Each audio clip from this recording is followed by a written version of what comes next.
E aí, galerinha, tudo tranquilo com vocês? Bom, essa é uma aula complementar sobre ácidos e bases.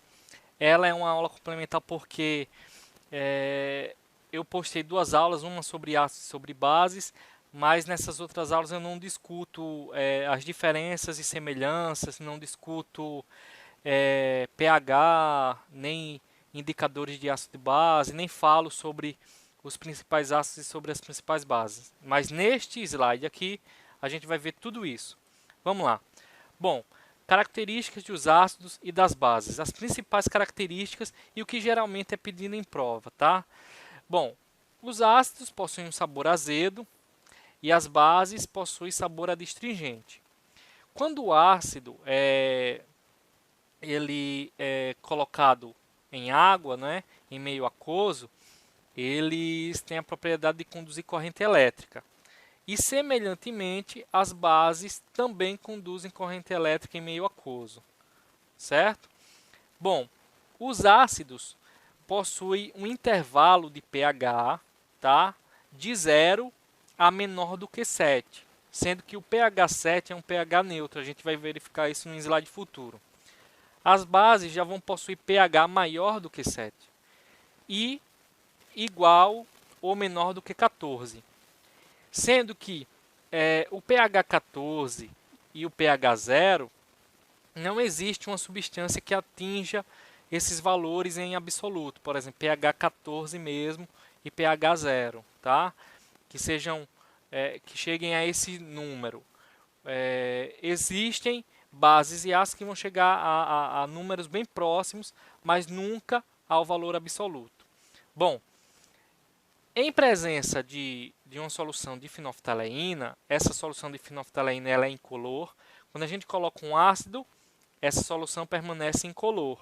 Já na presença de base, ela se torna rósea. Tá? A fenolftaleína é um indicador ácido-base, a gente também vai verificar isso aqui em outro slide. pH, potencial hidrogeniônico. O pH, gente, funciona da seguinte forma. O valor 7 é uma escala que vai de 0 a 14, sendo que o valor central, que é 7, ele é um valor de pH neutro. Tá? Então, a água, certo? H2O, está aqui com pH neutro. Bom, se a substância tem pH menor do que 7, ela é uma substância ácida. Outra coisa, quanto mais próximo de 0, ou quanto mais próximo desta extremidade estiver a substância, mais forte, tá, esse ácido é. Então, o suco gástrico, que é o HCl, ácido clorídrico, ele é mais forte do que o suco de laranja, que é mais forte do que o leite. Já a base é o inverso. Quanto mais perto e longe do 7 estiver, aliás, quanto mais perto do 14 e longe da extremidade 7 ela estiver, mais forte é essa base. Então, a soda cáustica, né, o hidróxido de sódio, é uma base forte e é mais forte que o sabonete e que é mais forte do que o sangue humano. Tá ok? Então, só repetindo, quanto mais perto o pH da substância for perto de 0, mais ácido ela é. Quanto mais perto o pH da substância for perto de 14, mais forte é essa base. Se aproximando do 7, ela vai atingindo a neutralidade. Indicadores ácido-base. O indicador ácido-base é uma substância que, quando colocada em presença de ácido ou base, ele vai ter uma alteração na sua cor. Tá? Pode acontecer de não haver uma alteração na cor, mas que fique bem claro que quando eu coloco, mesmo que ele não mude de cor, com uma das substâncias, ácido ou base, mas sempre vai ter uma cor distintiva, tá? Ou seja, quando a gente falou da fenolftaleína, a substância, a solução ela é incolor. Quando eu coloco pH, uma substância com pH ácido, ela continua incolor. Mas se eu colocar uma substância de pH básico, essa cor se altera, tá? Então, a substância ela indica uma diferença entre os pHs, tá? Então, a solução de fenolftaleína ela é capaz de, mesmo sendo incolor ela consegue dizer se a substância é ácida ou básica, porque com a base ela muda de cor. Bom, aí aqui tem outros exemplos. O repolho roxo, no estado neutro, a solução de repolho roxo, no estado neutro, com pH neutro, a cor é roxa. Se a gente colocar uma substância ácida, fica vermelha. E se a gente colocar uma substância básica, ela fica verde. O hibisco rosa, a solução é rosa. Na presença de um ácido, vermelho alaranjado. Na presença de uma base, verde. E o azul de tornassol, a solução é arroxeada. Na presença de ácido, fica vermelho. E na presença de substância básica, né, de pH básico, ou alcalino e básico é a mesma coisa, fica azul arroxeado. Bom, gente, existe também o intervalo de pH de mudança de cor, ou ponto de viragem. O ponto de viragem seria um intervalo, tá, onde a mudança de cor começa a se apresentar, sendo que nesse intervalo vai existir uma cor intermediária. Essa cor intermediária lembra bem aquela coisa que a gente viu lá no primário de mistura de cores, tá? Quando a gente mistura as cores, por exemplo, azul e vermelho, aí vai dar um roxo. Então, entre o azul e entre o vermelho vai estar o roxo. Entre o amarelo e o azul vai estar o verde. E assim etc. Então veja aqui, a fenolftaleína ela apresenta um ponto de viragem de pH 8.2 a 10. Então, nesse intervalo, a cor nem vai ser um rosa assim bem vivo, vai ser um rosa mais clarinho, tá? E nem vai ser incolor. Já o azul de tornassol, o ponto de viragem é pH 1 e 6.9. Então, quando a substância, tá, ácida ou básica, ela for colocada aqui, dependendo do pH dela, no caso ácido aqui, se o pH dela estiver nesse intervalo, então ela não vai estar vermelha nem azul arroxeada, vai estar um roxo puxando para um rosa. E quanto mais perto estiver do pH 1, essa solução vai se apresentar na cor mais próximo do vermelho. Se a substância for se aproximando do pH 6.9, tá? Então ela vai ficando mais perto do azul roxeado. Então o ponto de viragem é um intervalo entre as duas cores, tá ok? Ácidos e bases importantes. O ácido clorídrico ele é comercializado na forma impura. E essa forma impura é conhecida como ácido muriático, é muito utilizado na indústria de construção civil. O ácido clorídrico também é muito utilizado como reagente em laboratórios e é um dos constituintes, aliás, é o constituinte do suco gástrico e por isso desempenha uma função muito importante de auxiliar a digestão dos alimentos, na digestão dos alimentos. O ácido sulfúrico é um ácido de grande potencial industrial. Ele está presente nas indústrias automobilísticas, favorecendo a produção, né, de baterias. É muito importante também para as indústrias de fabricação de papel, a indústria petroquímica e também na produção de fertilizantes. O ácido sulfúrico ele é um dos constituintes da chuva ácida e a sua formação, no caso da chuva ácida, decorre da liberação de óxidos provenientes da queima de combustíveis fósseis, no caso dos combustíveis dos automóveis, principalmente. Então esses óxidos são liberados na atmosfera e ao encontrar a água da atmosfera, eles formam ácido sulfúrico. O ácido nítrico é outro ácido muito importante, de grande potencial econômico. Ele serve é utilizado na produção de explosivos, TNT e dinamite, por exemplo, e também na fabricação de fertilizantes.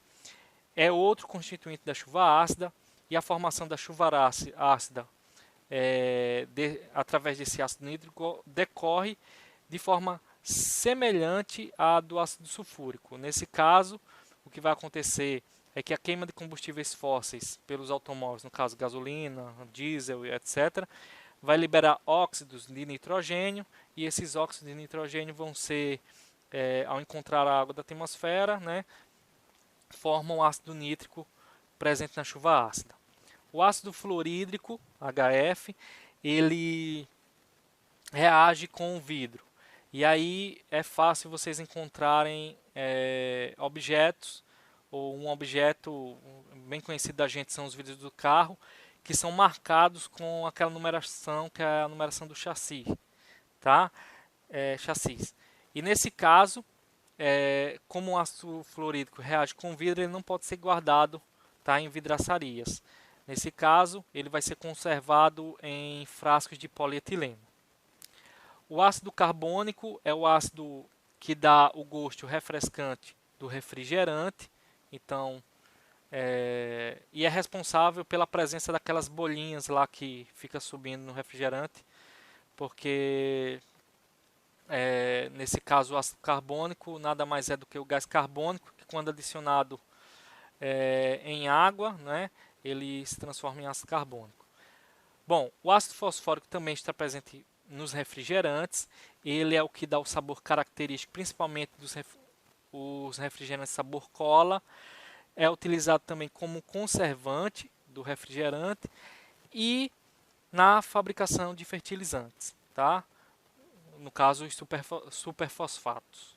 O ácido acético é o ácido presente no vinagre e é uma substância bastante presente, né, para o tempero da carne e saladas do nosso dia a dia aí.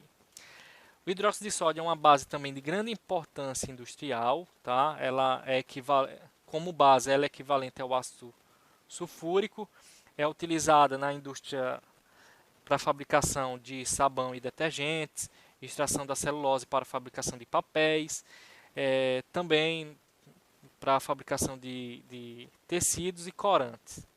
O hidróxido de cálcio, também, né, é utilizado pelas pessoas para desentupir pia, por exemplo, né, e nesse caso ele é conhecido como soda cáustica.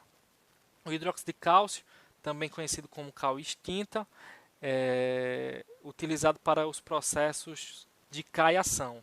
A caiação é aquela pintura, né, daquela tinta branca das casas. Essa caiação ela tem grande importância para a agricultura, por exemplo, em solos muito ácidos é aplicado a caiação para que o nível de acidez diminua. Também é utilizado na construção civil, na produção da argamassa. A gente vai ver como é que ocorre a neutralização no próximo slide. O hidróxido de magnésio ele é responsável pela ação laxante e antiácida do leite de magnésio, por exemplo. Tá? O leite de magnésio nada mais é do que hidróxido de magnésio e a sua função é laxante e antiácido. O hidróxido de amônio, o NH4OH, também é utilizado na fabricação de produtos de limpezas, né, amaciantes, fertilizantes e inclusive alisantes de cabelo. Reação de neutralização. Os ácidos e as bases reagem formando sal e água. O cátion da base se liga ao ânion do ácido, formando sal, enquanto que o H+, que é o cátion do ácido, reage com o OH-, que é o ânion da base, formando H2O. Então está aqui o ácido. O H, que é o ânion o ânion do ácido, reage com o cátion da base, formando... Perdão, gente, peraí. Voltando aqui. O Cl, que é o cátion, que é o ânion do ácido, reage com o cátion da base, que é Na, formando NaCl. Tá? E o H, que é o cátion do ácido, reage com o ânion da base, formando H2O. É a mesma coisa para isso aqui, H2SO reagindo com MgOH, né? Nesse caso, ácido sulfúrico e hidróxido de magnésio. Então, aqui está o cátion da base, aqui está o ânion do ácido. Reage formando um sal. Então, veja que o hidróxido de magnésio aqui, quando ele reage com o ácido, ele forma um sal. É por isso que ele tem propriedade antiácida. Tá? Então, as pessoas que têm queimação estomacal, quando ingerem hidróxido de magnésio, eles têm um alívio devido à diminuição da acidez por uma reação de neutralização. E o solo também, quando você tem um solo ácido, aí que você faz a caiação, né, adicionando hidróxido de cálcio ao solo, o que é que vai acontecer? Vai ocorrer uma neutralização, a acidez vai diminuir porque o ácido vai reagir com a base, formando sal e água. Então a reação de neutralização é isso, né? Ácidos e bases reagem formando sal e água. E a minha aula fica por aqui, galera. Espero que tenham gostado. Um grande abraço e até a próxima.